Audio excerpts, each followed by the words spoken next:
क्या हुआ जब अमरनाथ यात्रा के दौरान एक साधु को जबरन बस से उतार दिया गया और फिर वहां जो चमत्कार हुआ उसे देखकर आपके भी रोंगटे खड़े हो जाएंगे। इस वीडियो की शुरुआत करने से पहले महादेव के सच्चे भक्त कमेंट बॉक्स में हर हर महादेव जरूर लिखें और इस वीडियो को लाइक करके चैनल को सब्सक्राइब करना बिल्कुल मत भूलिएगा। इस सत्य चमत्कारिक घटना की शुरुआत होती है प्रयागराज के सुभाष नगर से। इस नगर के सभी रहवासी बड़े ही प्रेम और एकता के साथ रहा करते थे। वही एक महेश नाम का व्यक्ति रहता था। वो महादेव का बहुत बड़ा भक्त था। वो सुबह उठते ही नहा धोकर तैयार होकर सबसे पहले महादेव के मंदिर जाता, उनकी पूजा करता, उसके बाद ही अन्न का दाना ग्रहण करता। उसकी बड़ी तमन्ना थी कि वो एक बार अमरनाथ जाकर महादेव के दर्शन करें। उसके बाद महेश अपने कॉलोनी के कुछ दोस्तों के साथ मिलकर अमरनाथ जाने की योजना बनाता है। उसके सभी दोस्त भी चलने के लिए तैयार हो जाते हैं। फिर क्या था, वे सभी बस के माध्यम से अमरनाथ जाने के लिए रवाना हो गए। लेकिन उन्हें इस बात का अंदाजा नहीं था कि इस यात्रा में उनकी बहुत बड़ी परीक्षा होने वाली है। वे लोग प्रयागराज से बस करके श्रीनगर के रास्ते पहलगाम जा रहे थे। वहीं से अमरनाथ के लिए पैदल यात्रा की शुरुआत की जाती है।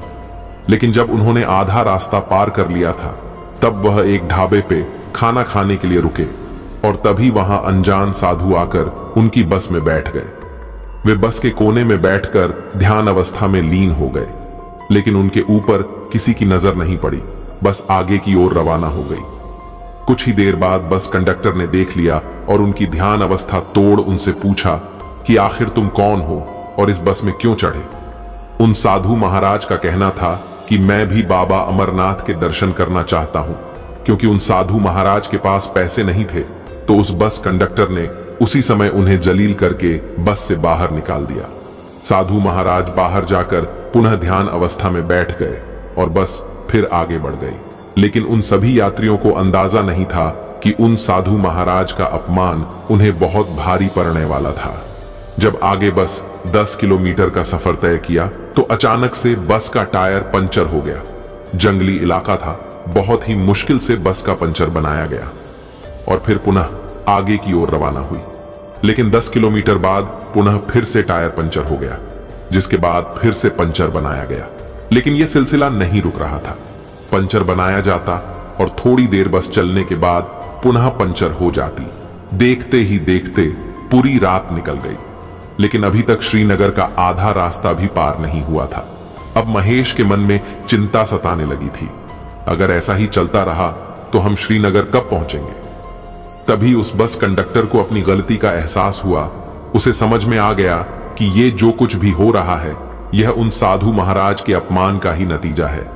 जिसके बाद उस बस को वहीं छोड़कर बस कंडक्टर अपने एक साथी के साथ टैक्सी करके उस स्थान पर पहुंचा जहां पर उसने उन साधु महाराज का अपमान करके उतारा था। और गौरतलब बात यह थी कि इस स्थान पर वो साधु महाराज अभी भी ध्यान मुद्रा में बैठे हुए थे और दोनों ने उस साधु महाराज के पैरों में गिरकर माफी मांगी और उनके साथ जो भी हुआ उन्हें सब कुछ बताया। और उसने विनती करी कि आप कृपा करके हमारे साथ अमरनाथ यात्रा पर चलिए। साधुओं की परपति इतनी होती है कि ना तो उन्हें सम्मान का मोह होता है और ना ही अपमान का भय। उन्होंने कुछ ही पलों में उन्हें माफ कर दिया और उनके साथ चलने के लिए तैयार हो गए। जहां बस खड़ी थी उसी स्थान पर पहुंचे और पंचर बनाया गया और साधु महाराज को सम्मान के साथ बस के अंदर बैठाया गया। और चमत्कार कुछ ऐसा हुआ कि उसके बाद जब बस रवाना हुई तो सीधा श्रीनगर जाके ही रुकी। उसके बाद महेश और उसके दोस्तों ने दिव्य साधु महाराज के सानिध्य से अमरनाथ यात्रा की शुरुआत की और बाबा अमरनाथ के बहुत अच्छी तरह से दर्शन किया। तो दोस्तों, आप लोगों का इस घटना के बारे में क्या कहना है हमें कमेंट बॉक्स के मध्य से जरूर बताइएगा। तब तक के लिए हर हर महादेव।